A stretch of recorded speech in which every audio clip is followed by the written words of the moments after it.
Hello বন্ধুরা, তোমাদের সঙ্গে আবার একটা নতুন ব্লগে স্বাগত। সবাই কেমন আছো বলো? শুভ সকাল। আজকের ব্লগটা এখান থেকেই শুরু করছি। বাইরে বের সবাই কেমন আছো বলো? আজকের ওয়েদারটা চলো তোমাদের দেখিয়ে দিচ্ছি। মেঘ মেঘ দেখতে পাচ্ছ ওয়েদার, সকাল থেকেই মেঘ করে আছে। আকাশটা দেখো, আকাশের আজকে মুখ ভার, আর ভীষণ গরমও ছিল বেশ কিছুদিন ধরেই। তোমাদের ওইদিকে ওয়েদার কীরকম অবশ্যই আমাকে কমেন্টে জানিও। আমাদের এদিকে বৃষ্টি কিন্তু কালকে হয়েছে, হালকা বৃষ্টি। আর এদিকে চলো আমাদের গাছে একটা জিনিস হয়েছে, তোমাদের সঙ্গে শেয়ার করি সেই জিনিসটা। দেখতে পাচ্ছ কি তোমরা? ওই দেখো উঁচু ডালে একটা গাছে মৌচাক হয়েছে। আর মৌচাকটা বেশ কিছুদিন ধরেই মৌমাছি এসে হাজির হয়েছে। মৌচাকটা বেশ বড় রকমই হয়েছে দেখো, ওই যে ডালটাতে রয়েছে। আমি বাড়ি আসি প্রথমে আমার এখানেই চোখ পড়ে, তাই ভাবলাম তোমাদিকেও চলো দেখাই। আর এখানে দেখতে পাচ্ছ গাছে বেশ কিছু লেবুও ধরেছে। লেবুগুলো এখনও বড় হয়নি সেরকম। আর বাবা সকালবেলায় কিছু মাছ নিয়ে এসেছে, সেই মাছগুলো এবার চলো বেছে নিই। মাছগুলো বেছে নিয়ে নুন হলুদ মাখিয়ে রাখবো রান্নার জন্য। আজকে মনে হয় রান্না হবে না, যেহেতু আজকে নিরামিষ হবে। আর দুটো গাছে কাঁচা আম আমার দাদা এনেছিল, দাদাদের গাছেরই কাঁচা আম। সে কাঁচা আমটার চাটনি হবে। এই গরম পড়েছে যা, গরমে আর কিছু খেতে ইচ্ছা করছে না। এদিকে কিছুটা আলু কেটে রেখেছিলাম, মুড়ির তরকারি হবে বলে, মুড়ি খাওয়ার। আর আমাদের পাশের বাড়ি একটা দিদা হয়, দিদাদের বাড়িতে বেশ কিছু হাঁসছানা এনেছে, তাই ভাবলাম তোমাদিকে দেখাই। কত কিউট কিউট ছোটো ছোটো হাঁসছানাগুলো না আজকে দাদু এনেছে। দেখলাম অনেকগুলোই হাঁসছানা রয়েছে।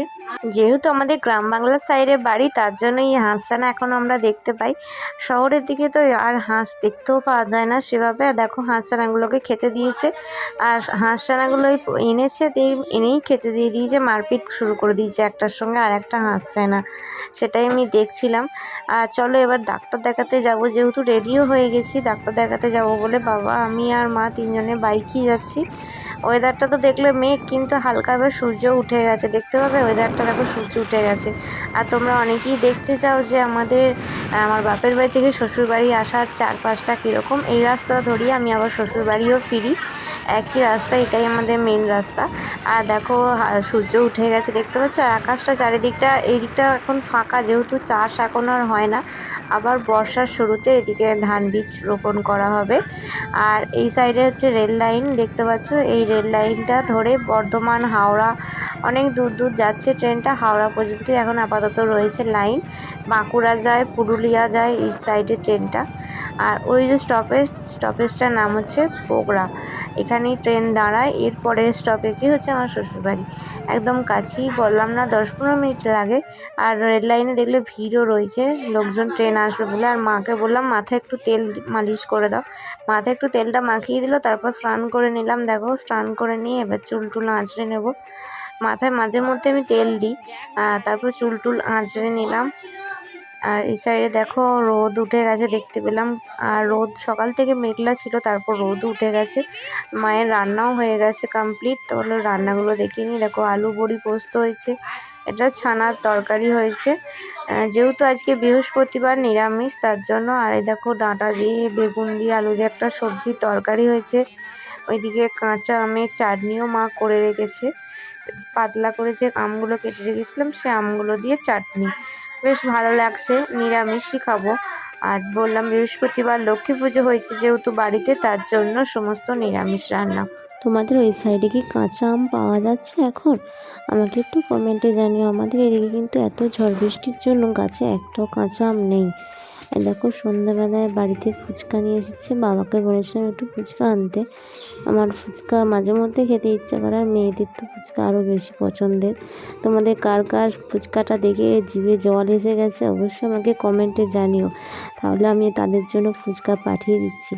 আমাদের এই সাইডের ফুচকা কিন্তু বেশ বড় বড়ই হয়।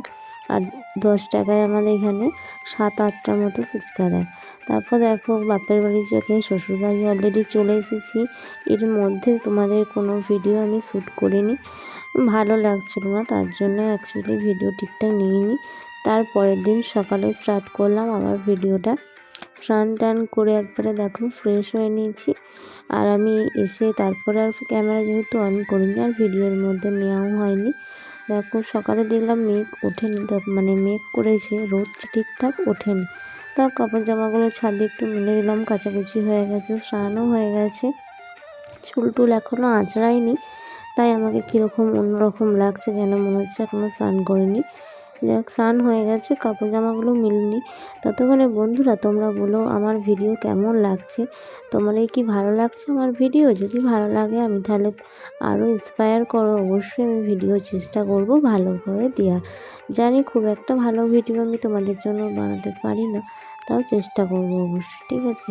তোমরা পুরো ভিডিওটা অবশ্যই দেখো, কেউ স্কিপ করো না। আর আমাদের গাছে দেখতে পাচ্ছ কত ফুল ধরেছে, তোমাদের সঙ্গে সেটাও শেয়ার করছি। দেখো, এই একটা কালারের গোলাপ তো নতুন নিয়ে আসা হয়েছিল, দেখেছো তোমরা অলরেডি। গাছগুলো দেখো, যেহেতু শীতের শেষ, গাছগুলো এবার মরো মরো অবস্থা হয়ে গেছে। যেহেতু শীতকালের ফুল গাছ ছিল সমস্ত কিছুই, বেশিরভাগটাই শীতকালে লাগানো হলো। ডালিয়াটা প্রচণ্ড পোকা লেগে গেছে, তাই জন্য ডালিয়া গাছটার অবস্থা আরও খারাপ হয়ে গেছে। আর বাকি গাছগুলো রোদে একদম অবস্থা, গাঁদা গাছেরও অবস্থা খারাপ হয়ে গেছে। তবে এই গাছটা কিন্তু বহুত বহুত ফুল হয়েছিল শীতে, আর শুরু থেকে একদম ভালোভাবে আমাদের গাছগুলো ফুল দিয়েছে। আমি একটু ভাবলাম ঠাকুরের পুজো করবো, যেহেতু গাছে অনেক কটাই ফুল ফুটেছে, বেশ কটা ফুল রয়েছে, সব ফুলগুলো তাই মা বললো যে তুলে নিয়ে এসো, তার জন্য ফুলগুলো তুলে নিচ্ছি। আর কতগুলো ফুল হয়েছে দেখবে, দেখো গাছে এই গাঁদা গাছটা কিন্তু এখনও ফুল হচ্ছে। আর শীতকালের গাছগুলো বেশ কি সুন্দর লাগে না, শীতের সময় ফুল হয় যখন, আর গরম পড়তেই সমস্ত গাছগুলো কিন্তু নষ্ট হয়ে গেছে। আর এই দেখো গোলাপ গাছটা আর ফুল সেভাবে আসেনি, আর জবা ফুলও ফুটেছে একটা দেখলাম। লাল জবাটা এখনও ফোটেনি, লাল জবাটা আর 2-3 দিনের মধ্যেই ফুলটা ফুটে যাবে, কুড়িটা বেশ বড় সড়ো হয়েছে। আর এই কালারের জবাটা দেখলাম ফুটেছে, তার জন্য তুলে নিলাম। আর আরও আমাদের ওই সাইডে ফুল গাছ কিছু কিছু রয়েছে, সেগুলোও বেশ ফুল দিয়েছে, তাহলে তোমাদেরকে দেখাচ্ছে। আর জবা ফুলটা দেখতে পাচ্ছ বেশ বড় সাইজে, এই জবা ফুলটা দক্ষিণা জবা বলে আমাদের এই সাইডে। রক্তগাঁদা গাছটাও বেশ কয়েকটা ফুল ফুটেছে দেখলাম, তাই ভাবলাম তুলে নিই। চলো, রক্তগাঁদাও আর ফুল হবে না, গরম পড়ে গেছে প্রচণ্ড, যেহেতু এত গরমে তো রক্তগাঁদাও হয় না আর গাঁদা গাছ। তবে আমাদের এইখানে কিন্তু 2টো গাঁদা গাছ এখনও লাগানো হয়েছে, যেটা বলছে গরমের গাঁদা।